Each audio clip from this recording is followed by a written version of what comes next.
Alright, I did a video this morning here on the Bafang 8FUN mid-drive. This sucker's got about 2,000 miles on it. I finally started having some problems with it.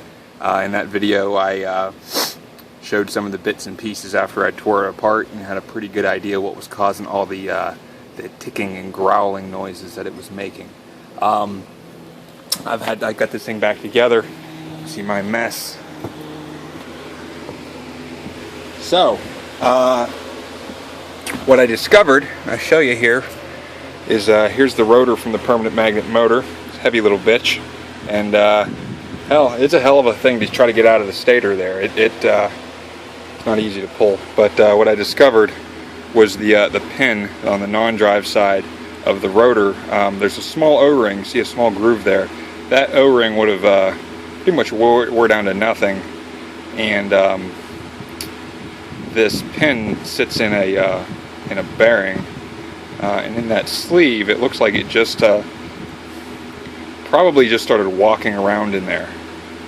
And anyway, it ended up grinding about, I think, 10 thousandths of an inch off the diameter of it, and I think that was causing a lot of my noise, and the rotor itself was just kind of walking around in there and growling and ticking and making a lot of noise. So I don't think it did any damage to it other than that. And what I was going to do is get some more of these little O-rings. They're little, I think they're 8mm by 1mm silicone. And I read somewhere about putting Loctite on the end of this thing before you shove it in into the bearing to kind of prevent some of that walk around. Somebody actually suggested that it got a lot of use out of the motor after having done that. But I was fortunate enough that we have a dealer of these Bafang 8FUNs here in Portland, and he had a big box of goodies, old junk.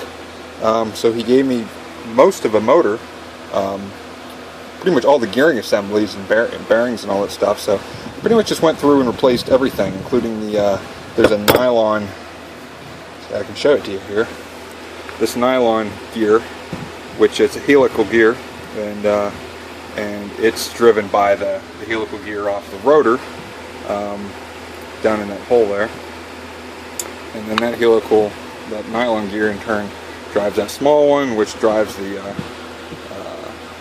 final drive there, and the freewheel mechanism is probably back in there behind the bearing. I didn't have that exposed, but actually all the bits and pieces of that came out of mine.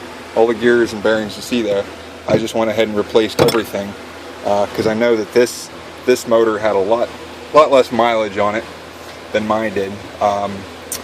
You know, in terms of the nylon gear, the helical gear, I didn't see much difference between mine and that one, but this one looked a little cleaner, a little nicer, so I thought, what the hell, I'm just going to replace it. And if that other one wears out, then I still have this, or I can go back and see if they have any more bits and pieces and parts. I think the stator on this is junk, is what he told me, and I think the control unit, I don't think I have it for this one. No, I don't have it. So anyway, a lot of pissing around trying to guess on how tight to make certain things, but initially whenever I put it back together, I threw the crank on it and it was really quite difficult to turn, and that made me rather nervous. I thought I did something wrong, or there was something binding up, or between this older style motor and my newer one, maybe they changed their specs somewhere, their design or their tolerances or something. But I decided, screw it, I'm just going to throw it on the bike and see how it goes. And after riding around a few miles, it seemed to free up quite a bit. So I don't know if I'm ever going to use this rotor for anything. I'm not going to throw it away yet. I mean, hell, there's pretty powerful magnets on there, so keep it just for that at the very least. But the other thing I did before I jumped into this motor overhaul was I changed out the plugs on my battery. The ones that I had on are these tiny little Anderson plugs, and they melted, and I had a hell of a time with them. But see, those have nice beefy big connections on them, so they're easy to get a hold of, easy to unplug. I like them. I threw a zip tie little configuration on there as a kind of a strain protector, but yeah, I think those are going to work quite well for me. So hopefully I can get another 2,000 miles or more out of this sucker.